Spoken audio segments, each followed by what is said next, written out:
તો આખરે ઉત્તર ગુજરાતમાં પણ મેઘો મહેરબાન થયો અને દિવસભર ઉત્તર ગુજરાતમાં પણ વરસાદ વરસ્યો ત્યારે 29 જુલાઈ સુધી રાજ્યમાં સિઝનનો 493.62 મિલીમીટર એટલે કે 55.93% વરસાદ વરસ્યો, જેમાં 91 જિલ્લાઓમાં સિઝનનો 10 થી 20 ઇંચ, 76 તાલુકાઓમાં સિઝનનો 5 થી 10 ઇંચ વરસાદ નોંધાયો, જ્યારે 43 તાલુકાઓમાં સિઝનનો 20 થી 40 ઇંચ વરસાદ નોંધાયો। આ સિવાય રાજ્યમાં 34 તાલુકાઓ એવા છે કે જ્યાં સિઝનનો 40 ઇંચથી વધુ વરસાદ વરસ્યો। રાજ્યમાં વિવિધ ઝોન પ્રમાણે નોંધાયેલા વરસાદની સ્થિતિ પર નજર કરીએ।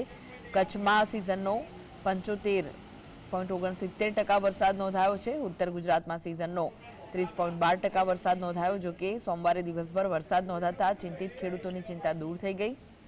આ સિવાય રાજ્યના મધ્ય પૂર્વ ગુજરાતમાં સિઝનનો 37.46% વરસાદ નોંધાયો, જ્યારે દક્ષિણ ગુજરાતમાં સિઝનનો 67.20% વરસાદ નોંધાયો છે।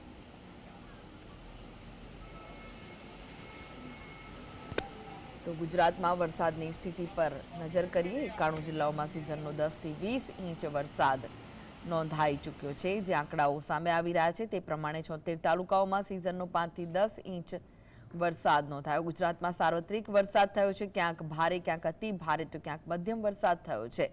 43 તાલુકાઓમાં સિઝનનો 20 થી 40 ઇંચ વરસાદ નોંધાઈ ચૂક્યો છે, તો 34 તાલુકાઓ એવા છે જ્યાં સિઝનનો 40 ઇંચથી વધુ વરસાદ નોંધાયો છે।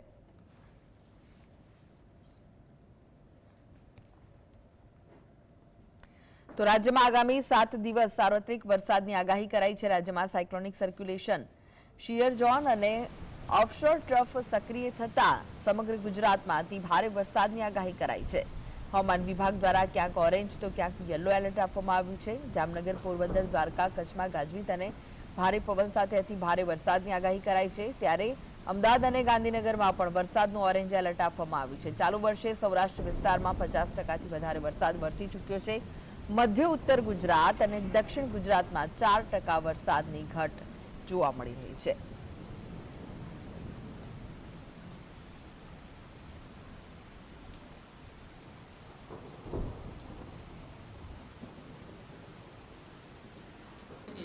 साइक्लोनिक नॉर्थ ईस्ट अरेबियन सी और सौराष्ट्र कच्छ के आसपास एक साइक्लोनिक सर्कुलेशन बना हुआ है और इसके साथ ही 20 डिग्री नॉर्थ लेटीट्यूड पे एक सीयर जोन पैटर्न बना है और साउथ गुजरात में ऑफशोर ट्रफ परसिस्ट कर रहा है, जिसके लिए आज के लिए गुजरात रीजन के सारे डिस्ट्रिक्ट कवर है, जिसमें very heavy to heavy rainfall की वार्निंग है और साथ में ऑरेंज अलर्ट जारी है। और डे 2 की बात करेंगे तो डे 2 के लिए जहाँ पर हैवी रेनफॉल की वार्निंग है वो डिस्ट्रिक्ट है बनासकांठा, पाटन, साबरकांठा, वलसाड़, तापी और दमन और दादरा नगर हवेली, और साथ में येलो अलर्ट जारी है। और डे 3 और डे 4 और डे 5 की बात करेंगे तो नवसारी, वलसाड़, तापी, दमन और दादरा नगर हवेली के लिए हैवी रेनफॉल की वार्निंग है और साथ में येलो अलर्ट जारी है।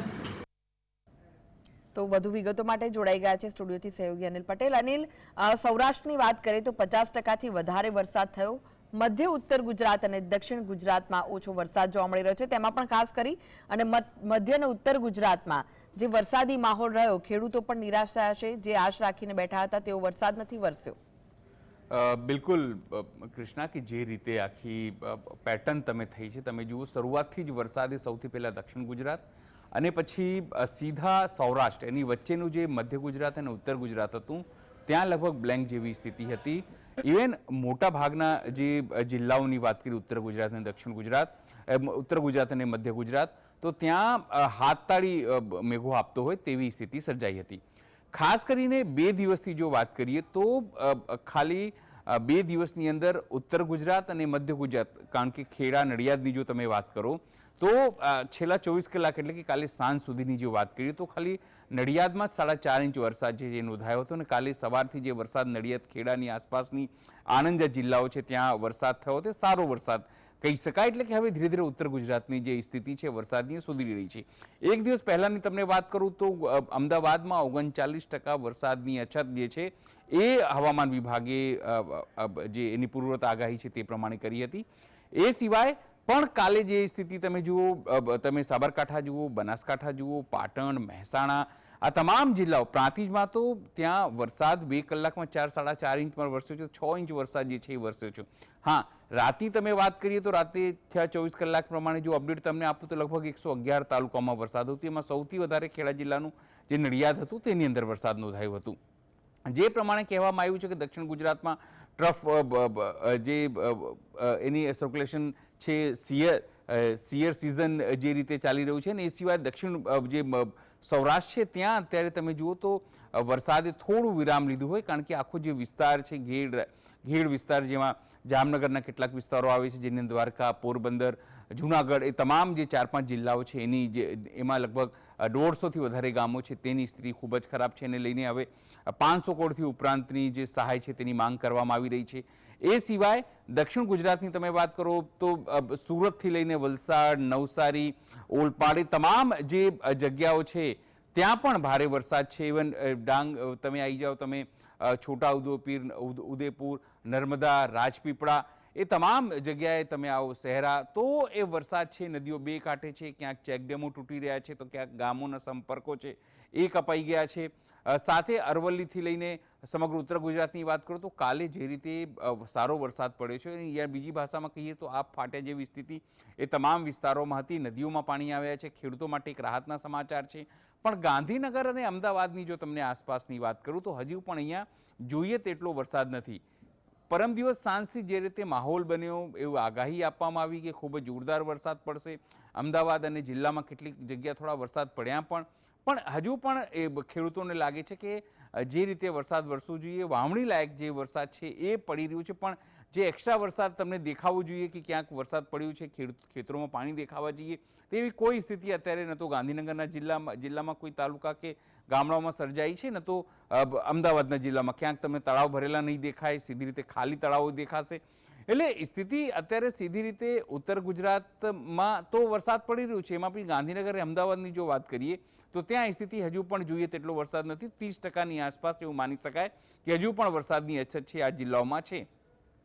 સાથે આગામી જે વરસાદની જે આગાહી કરવામાં આવી છે તમે જુઓ એ રીતે જ કરવામાં આવી છે કે હજુ પણ દક્ષિણ ગુજરાતના જે જિલ્લાઓ છે, જે રીતે હવામાન વિભાગના જે સાયન્ટિસ્ટ કહી રહ્યા હતા પોતાની વાત, દક્ષિણ ગુજરાતમાં હજુ પણ 3-4 દિવસ તમને ભારે વરસાદ થઈ શકે છે. તમે સૌરાષ્ટ્રમાં જતા રહો તો એ જિલ્લાઓમાં છે, પણ જે આગાહી કરવી જે થવી જોઈએ અથવા તો જે રીતે વાદળો બનવા જોઈએ કે જે રીતે સિસ્ટમ બનવી જોઈએ એ રીતે ઉત્તર ગુજરાતના અને મધ્ય ગુજરાતના જિલ્લાઓ છે એ હજુ પણ એમાં સિસ્ટમ એટલી બધી સક્રિય નથી થઈ. વાદળો જરૂરથી ભેગા થાય છે, તમને અંધારપટ જેવી સ્થિતિ સર્જાય છે, પણ કોઈક કારણસર જે હવામાન શાસ્ત્રી તમને રિયલમાં કહી શકે કે શું સ્થિતિ છે, પણ એ વરસાદ નથી વરસી રહ્યો એ વાત હકીકત છે. કાલે જ્યારે અમદાવાદમાં વરસાદ થયું તો એવું લાગ્યું કે અનેક વિસ્તારમાં પાણી થઈ જશે, પણ માત્ર વેજલપુરની વાત કરો, માત્ર થોડા પૂર્વ વિસ્તારમાં વાત કરીએ, થોડા સારવારની વાત કરીએ, ત્યાં થોડા વિસ્તારમાં પાણી ભરાયા, એ પણ 2 કલાકમાં ઉતરી ગયા. એ સારી વાત છે તંત્ર માટે કે વરસાદ ઓછું પડ્યું, કારણ કે વરસાદ વધારે પડે છે તો તંત્ર જે કઈ રીતે વામણું સાબિત થઈ જાય છે. એટલે લાગે છે કે વરસાદ જે છે અમદાવાદ અને લોકોનું ધ્યાન રાખી રહ્યું છે અને તંત્રની કમસે કમ ઇજ્જત બચાવી રહ્યું છે એવું અવશ્યપણે લાગે છે. પણ આગામી દિવસોમાં આ વરસાદ સર્વત્ર હશે એવી આગાહી હવામાન જે વિભાગ છે એના તરફથી કરવામાં આવી છે. કૃષ્ણા. આભાર અનિલ સમગ્ર માહિતી આપવા માટે.